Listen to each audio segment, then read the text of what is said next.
सी no joule Thomson effect.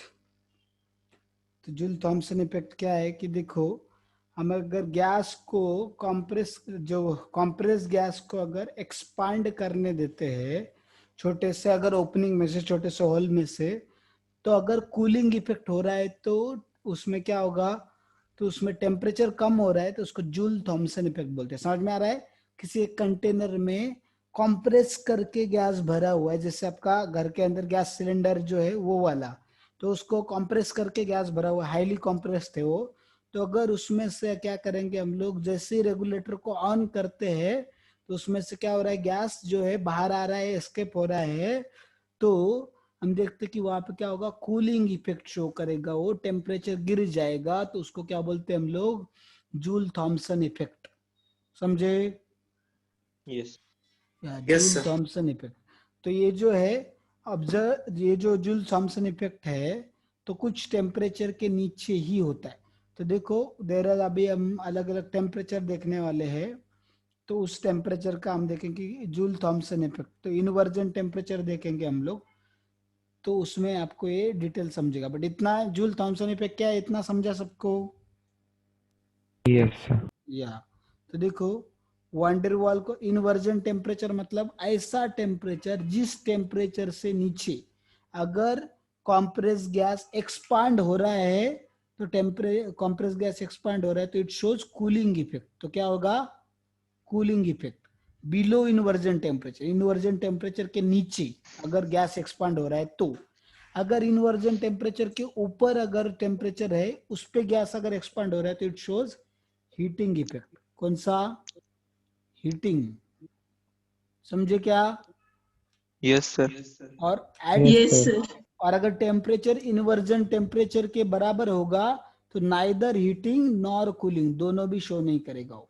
Heating भी नहीं होगा, कूलिंग भी नहीं होगा, अगर इनवर्जन टेम्परेचर जितना टेम्परेचर है तो। ठीक है, समझा इनवर्जन टेम्परेचर क्या है? Inversion temperature T I is equal to क्या आ गया, 2a अपॉन आर बी। क्या है? 2a upon R B. Is it clear? Yes sir. या ये इनवर्जन टेम्परेचर हो गया। तो इनवर्जन टेम्परेचर के नीचे जूल थॉमसन इफेक्ट होता है। तो कूलिंग इफेक्ट जो है cause only during expansion of the temperature of gas is less than inversion, वो बता दिया मैंने। ज्यादा होगा तो हीटिंग इफेक्ट। ठीक है, उसी को हीटिंग इफेक्ट जो है उसको ही निगेटिव जूल थॉमसन इफेक्ट ऐसे भी बोलते हैं। हीटिंग इफेक्ट मतलब क्या, निगेटिव जूल थॉमसन इफेक्ट। तो उसमें देखो, एक्सपांड अगर इनवर्जन टेम्परेचर पे होगा तो मैंने क्या बताया आपको? Yes, Neither cooling nor heating. हम ठीक है ना? तो उसमें neither cooling nor heating, yes, वो वाला देखा हमने उसके अंदर। अभी आगे देखते हैं हम लोग, just a minute. Inversion temperature तो T I is equal to 2a upon R B. Okay okay, देखा वो वाला सारा। क्रिटिकल टेम्परेचर देखना है हमें। अभी क्या देखना है? Critical temperature. तो क्रिटिकल टेम्परेचर मतलब ऐसा टेम्परेचर अगर जिसके ऊपर अगर हम क्या करेंगे, गैस को लिक्विफाई करने के लिए कितना भी प्रेशर अप्लाई करेंगे तो भी गैस लिक्विफाई नहीं होगा। ठीक है, तो उसको बोलते क्रिटिकल टेम्परेचर। मतलब क्या, minimum temperature above which gas cannot be liquefied even after application of huge amount of pressure. समझा क्या क्रिटिकल टेम्परेचर क्या है? यस गाइस, क्रिटिकल टेम्परेचर समझा क्या? Yes sir. क्या होता है बोलो, कौन रिपीट कर पाएगा? कौन बता Minimum पाएगा? temperature above which yes, the gas cannot be liquefied, even if whatever pressure is applied on it. या वेरी गुड, करेक्ट, यस। कितना भी प्रेशर अप्लाई करो तो भी गैस लिक्विफाई नहीं किया जा सकता अगर क्रिटिकल टेम्परेचर से टेम्परेचर ज्यादा होगा तो। ठीक है, फिर अभी इसमें क्या बोल रहे हैं, देखो, by applying low temperature and high pressure gas liquefy कर सकते, but by cooling kinetic energy क्या होता है, डिक्रीज होता है। तो लो टेम्परेचर मतलब कूलिंग कर रहे हैं उसको, तभी तो टेम्परेचर घटेगा। तो मॉलिक्यूल का काइनेटिक एनर्जी घटेगा, इसलिए वो गैस से लिक्विड बन जाएंगे। तो मॉलिक्यूल क्या होते हैं, नजदीक आते हैं एक दूसरे के, और मॉलिक्यूल का इंटरमॉलिक्यूलर फोर्स हम देखते हैं वो क्या होता है, बढ़ जाता है, इसकी वजह से वो लिक्विड में कन्वर्ट हो जाता है। तो essential condition is given by the result of Pvt relationship, pressure volume temperature का जो रिलेशनशिप है, उनका जो ग्राफ है CO2 का, उसके बेस्ड पे उन्होंने क्या किया है, ये जो कंडीशंस लिखे, critical phenomena, liquefaction of gas, ये कंक्लूजन निकाले गए हैं। तो देखो मैंने बताया, it was the temperature above which gas can not be liquefied what ever be pressure applied. तो इधर दिखा है डेफिनेशन, जो मैंने आपको क्रिटिकल टेम्परेचर का डेफिनेशन बताया ना, वो इधर लिखा हुआ है, दिख रहा है सबको? क्लियर, समझे? Yes, sir. तो ये TC है, this is TC, critical temperature TC। देखो अभी आगे आएगा। नेक्स्ट, क्रिटिकल टेम्परेचर मैंने बता दिया ऑलरेडी।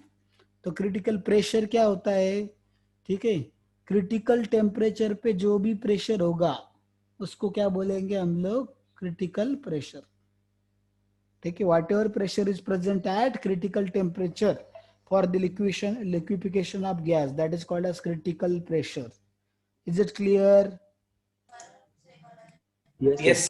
Yes, sir. और क्रिटिकल वॉल्यूम मतलब क्या, the volume which is present at critical temperature and pressure is called as critical volume.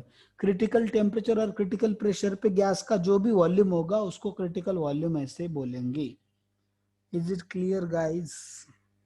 Yes, sir. या चलो अभी आगे आगे चलते हैं हम लोग। critical volume हमने देखा, 1 mole of the substance critical temperature and pressure is called as critical volume। ये क्वेश्चन देखो, बोलो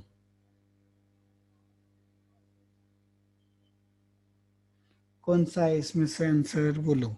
temperature below which the gas can not be liquefied by the application of pressure is called.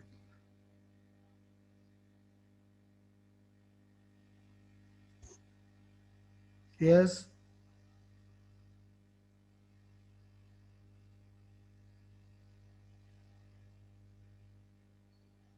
Critical temperature. Critical Critical temperature. Yes.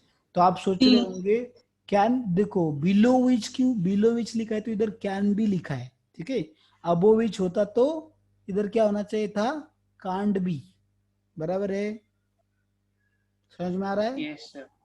Yes, तो critical temperature, बोलो किसी को कुछ doubt है क्या अब तक जो पढ़ा है उसमें? No, sir. नहीं ना? no, sir. ओके चलो फिर आगे चलते हैं। Yes, Andrews isotherm, Joule Thomson effect, liquefaction of gases. तो हमने देखा कि जो प्रेशर वॉल्यूम का ग्राफ प्लॉट किया CO2 के लिए अलग अलग टेम्परेचर के लिए, तो ये आइसोथर्म्स आ गए अपने, है ना, ये बॉयल्स लॉ का ही ग्राफ प्लॉट करने जैसा है। तो इसको आइसोथर्म बोलते, क्योंकि देखो अलग अलग टेम्परेचर पे, 50 डिग्री सेल्सियस पे, इतने पे, इस पे है, इस पे है, तो कांस्टेंट टेम्परेचर पे अलग अलग ग्राफ प्लॉट किए गए। दिख रहा है इधर, समझ में आ रहा है सबको ये वाला? ठीक है, समझा कि नहीं? ये वाला प्रेशर, अभी ग्राफ के हम सिग्निफिकेंस देखने वाले, देखो एक एक बाय। अभी बस ये अलग अलग टेम्परेचर पे इतना समझा क्या सबको? और इन सबको आइसोथर्म क्यों बोला गया? क्योंकि they are at different constant temperatures. Constant temperature या कांस्टेंट टेम्परेचर पे वो ग्राफ ड्रॉ किए हैं, तो इसलिए उसको आइसोथर्म बोला जाएगा। अभी नेक्स्ट देखो, it is consider an isotherm at 13.1 degree Celsius. 13.1 degree Celsius, तो हम देखते हैं कि आइसोथर्म 13.1 डिग्री सेल्सियस पे कंसिडर करेंगे। तो अभी लो प्रेशर होगा उस पे, तो क्या होगा, कार्बन डाइऑक्साइड पूरा गैसीय स्टेट में है और पॉइंट ए पे रिप्रेजेंट किया गया है आइसोथर्म में। जैसे जैसे प्रेशर बढ़ाते जाएंगे वॉल्यूम क्या होता जाएगा, डिक्रीज हो जाएगा। तो ये किससे दिख रहा है हमें, Decrease. या वॉल्यूम डिक्रीज होते हुए दिख रहा है। AX जो लाइन है ग्राफ में वो आइसोथर्म का, और उसके बाद वो लिक्विड बन जाएगा। देखो AX के बाद ये ग्राफ दिखाता हूं मैं आपको, देखो इधर A पे क्या था, वो पूरा गैसीय स्टेट में था, पर इधर इधर वॉल्यूम क्या होता गया, डिक्रीज होता गया। और इधर क्या बना, वो इस X के आगे इधर जब जा रहे हैं हम, राइट टू लेफ्ट, तो इधर क्या बन गया, लिक्विड बन गया, वो समझा? Yes, sir. या Yes, sir. यस, ऐसे इस तरीके से। Yes, sir. नेक्स्ट देखो, तो बॉयल्स लॉ के हिसाब से हमने देखा डेविएशन जो है, deviation from Boyle's law begin to appear the volume decreases rapidly as the gas converted into liquid. तो देखिए बॉयल्स लॉ से डेविएशन हमने देखा directly proportional, but suddenly decrease हो जाता है उधर वॉल्यूम। क्यों? क्योंकि वो तो उस टाइम पे किस में कन्वर्ट हो रहा है, वो लिक्विड में कन्वर्ट हो रहा है ना, इसलिए सडनली वॉल्यूम क्या हो जाता है उसका, डिक्रीज, फ्लैट हो रहा है लाइन। देखो पहले ऐसे जा रहा था, अभी डायरेक्ट फ्लैट हो गया। समझे? समझे कि नहीं? Yes, Yes, sir. sir. X पे, क्योंकि एक्स पे लिक्विड में कन्वर्ट हो गया इसलिए। अभी आगे चलते हैं, देखो at point Y carbon dioxide has been completely liquefied. तो एक्स से वाई तक जाने तक वो पूरा लिक्विड बन गया। फिर एक्स एंड वाई में प्रेशर कांस्टेंट रहता है, एंड ने देखा the gas and liquid phase equilibrium में। जब तक वो पूरा लिक्विड में कन्वर्ट नहीं होता तो गैस और लिक्विड में इक्विलिब्रियम एग्जिस्ट करता है। उसके बाद प्रेशर जो है देखा हमने, हॉरिजॉन्टल पोर्शन जो एक्स वाई है, एक्स वाई आइसोथर्म का, तो उसमें वेपर प्रेशर लिक्विड का क्या रहेगा, तब देखा वेपर प्रेशर रहेगा, क्योंकि इक्विलिब्रियम पे जो प्रेशर एग्जिस्ट करता है उसको क्या बोलते हैं हम लोग, वेपर प्रेशर, है ना। Pressure exerted by vapours of a liquid at equilibrium is called what, Vapor pressure. Vapour pressure. Yes, Vapor pressure. तो इसलिए वेपर प्रेशर रहेगा। हमने देखा आइसोथर्म का। नेक्स्ट देखो, isotherm at 21.5 degree Celsius shows similar behaviour. फिर हमने देखा टेम्परेचर जैसे जैसे बढ़ाते हैं तो हॉरिजॉन्टल पोर्शन जो आइसोथर्म का वो छोटा छोटा होता जाता है, कब तक, 31.1 डिग्री सेल्सियस तक, जहाँ पे वो पॉइंट पी पे रिड्यूस होगा, और point P is critical point. तो इधर देखो अभी पॉइंट पी जो है वो क्या है आपका, क्रिटिकल पॉइंट। तो देखो ये जो है ये वैल्यू रिड्यूस होता जा रहा है, एक्स वाई का, ये कम हो गया और ये कम हो गया और लेंथ कम होता जा रहा है उसका, तो पी पे रिड्यूस हो गया कंप्लीटली, तो क्रिटिकल पॉइंट हो गया। क्या हो गया, क्रिटिकल पॉइंट। ये क्रिटिकल प्रेशर आ गया, और क्रिटिकल प्रेशर पे जो वॉल्यूम है that is your critical volume. समझे गाइस? समझे कि Yes, नहीं? sir. या Yes. तो ये हमने ग्राफ देखा।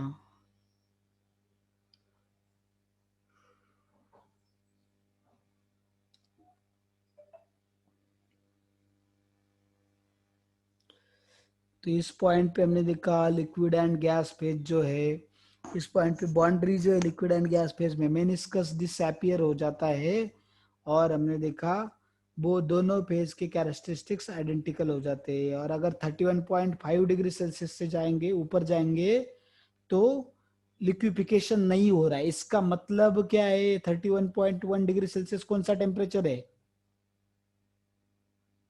उसके ऊपर लिक्विफिकेशन नहीं हो रहा है, मतलब कौन सा टेम्परेचर है, Critical temperature. या Critical temperature. it is critical temperature, 31.1 degree Celsius है क्रिटिकल टेम्परेचर। एंड जो उसके लिए जो ग्राफ है उस टेम्परेचर पे, उसको क्रिटिकल आइसोथर्म बोलते हैं। उसको क्या बोलते हैं, critical isotherm. Clear? Critical isotherm. या बाकी Yes, sir. बाकी टेम्परेचर का जो ग्राफ रहेगा उसको सिर्फ आइसोथर्म बोलेंगे, उसके लिए जो रहेगा उसको क्रिटिकल आइसोथर्म। और टेंजेंट अगर ड्रॉ की हमने क्रिटिकल पॉइंट पे हॉरिजॉन्टल, तो dp बाय dv स्लोप मिल जाएगा हमें क्रिटिकल पॉइंट पे, और वो कितना होगा, slope zero, slope will be zero. इसलिए पॉइंट p को पॉइंट ऑफ इन्फ्लेक्शन बोलेंगे। क्या बोलेंगे उसे, पॉइंट ऑफ इन्फ्लेक्शन। ठीक है। Yes, sir.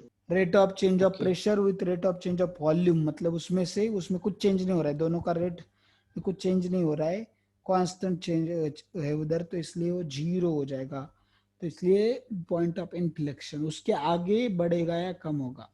तो अभी देखो हम कंक्लूड कर सकते हैं इससे कि एरिया जो डॉटेड लाइन के लेफ्ट साइड पे वो क्रिटिकल आइसोटोप, बिलो क्रिटिकल आइसोटोम के नीचे, तो वो क्या करता है, लिक्विड कार्बन डाइऑक्साइड ही एग्जिस्ट करता है लेफ्ट साइड को क्रिटिकल आइसोटोम के नीचे।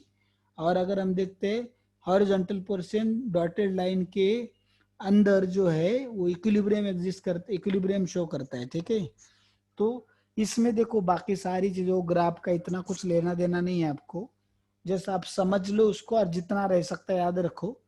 बट ये 3 वैल्यूज आपको बहुत इंपॉर्टेंट है, बहुत मैटर करेंगे। VC इज इक्वल टू कितना है 3B। VC क्या है उधर, what is this VC, Critical Critical volume. and Critical volume. PC is Critical Critical pressure. pressure and Critical critical pressure. temperature. या क्रिटिकल टेम्परेचर, क्रिटिकल टेम्परेचर, तो इनके values आपको याद रखना बहुत ज्यादा जरूरी है। This is very very important, तो इसको लर्न करना है वैल्यूज को ये तीनों। फिर आगे चलते हैं हम लोग। तो हम देखते हैं कि कांस्टेंट ए एंड बी को क्रिटिकल कांस्टेंट के टर्म्स में लिख सकते हैं। तो B is equal to VC/3, A is equal to 3PC VC square, R is equal to 8PC VC square upon 3TC। तो अगर हमने सारे तो क्रिटिकल कांस्टेंट जो है गैसेस के देखो दिए है इधर, ठीक है, PC VC TC अलग अलग गैस के लिए दिए है वो चार्ट। तो ऑर्डर ऑफ लिक्विफिकेशन इज, तो SO2 का सबसे ज्यादा, फिर H2O, फिर उसमें से अमोनिया, फिर CO2, फिर O2 and so on. Decreasing order of constant a, तो अगर देखो उसका ए डिक्रीज हो रहा है इसलिए क्या होगा, उसका लिक्विफिकेशन घटता जाएगा, कम बराबर? कम जाएगा, हाँ, कम होता कम कम कम। यस। इनकॉम्प्रेसिबिलिटी ऑफ अ गैस, तो हमने देखा कि वन डर कांस्टेंट बी क्या है, अगर बी चेंज नहीं होता है, बी कांस्टेंट है, इसका मतलब गैस क्या है, इनकॉम्प्रेसिबल। या बी अगर हम देखते बी ज्यादा है तो गैस क्या होगा, incompressible. compressibility and B are inversely proportional while A and compressibility are directly proportional. Clear? Yes, समझा? sir. या तो बोलो इसमें ऑर्डर ऑफ लिक्विफिकेशन किसका सबसे ज्यादा है? Option C. Third C. C option. A. C option, CO2 HO2 NH3 CO2. C option पक्का? यस, देखिए Yes. Yes, sir. Option number C, yes correct. तो problem based on liquefaction of gases, so you can take it as homework. जो भी problem रहेंगे इसके आगे ज्यादा नहीं है, 2-4 रहेंगे, नहीं तो 5-6 रहेंगे ज्यादा से ज्यादा, ठीक है, 3 ही है। तो you solve all this 3 problems, ठीक है, समझा सबको guys? Yes, sir. Yes, sir. Mostly फिर कल हमारा ये चैप्टर खत्म हो जाएगा, तो फिर मैं क्या करूंगा, कल ये चैप्टर खत्म होने के बाद मैं अपना आपको शीट्स दूंगा 2, जो कि आपको सॉल्व करने प्रीवियस ईयर जेई में और नीट में क्वेश्चन जो पूछे उसके शीट्स मैं कल दूंगा। संडे को आपके पास हॉलिडे है, तो पूरा दोनों शीट्स को विदाउट फेल सॉल्व करना है आपको बैठ के, और दोनों शीट्स मिला के ज्यादा इस लेसन पे हाँ इस लेसन पे तो दोनों मिला के ज्यादा से ज्यादा 100 क्वेश्चन होंगे। कितने होंगे? मैक्सिमम 100 होंगे, मैक्स टू मैक्स। तो एक दिन आपके पास पूरा कल का शाम रहेगा और संडे रहेगा, और मंडे का अपना लेक्चर के टाइम तक का टाइम है, तो आराम से हो जाएंगे। रोज एक दिन में आपके 100-200 होने चाहिए, तो वो तो 100 ही रहेंगे, 100 भी नहीं रहेंगे, उससे भी बहुत कम रहेंगे, ऐसा पकड़ लो। तो फिर सारे क्वेश्चन हम लोग मैक्सिमम 100 रहेंगे, उतने क्वेश्चन आपको सॉल्व करके लाना है, और उसमें जो जो डाउट रहेंगे वो मार्क करके रखने हैं। वो डाउट्स में सारे मंडे को लूंगा, ओके? यस सर, और बाय Yes, सर। sir. और सबसे पहले सॉल्व करना है आपको 31 ईयर्स का जो PDF भेजूंगा मैं, वो सॉल्व करना है, मतलब नीट वाला। फिर वो होने के बाद जेई वाला सॉल्व करना है, और नीट वालों को भी जेई का करना है और जेई वालों को भी नीट का करना है, क्योंकि वो ऐसे क्वालिटी क्वेश्चन आपको कहीं पे नहीं मिलेंगे। तो दोनों को दोनों करना है, तो ये याद रखना, दोनों को दोनों के क्वेश्चन सॉल्व करने हैं। Is it clear guys? Yes sir. Yes, sir. Okay, then Yes, we'll sir. stop here now. Thank you very much. Thank you, sir. Thank you, sir. Welcome.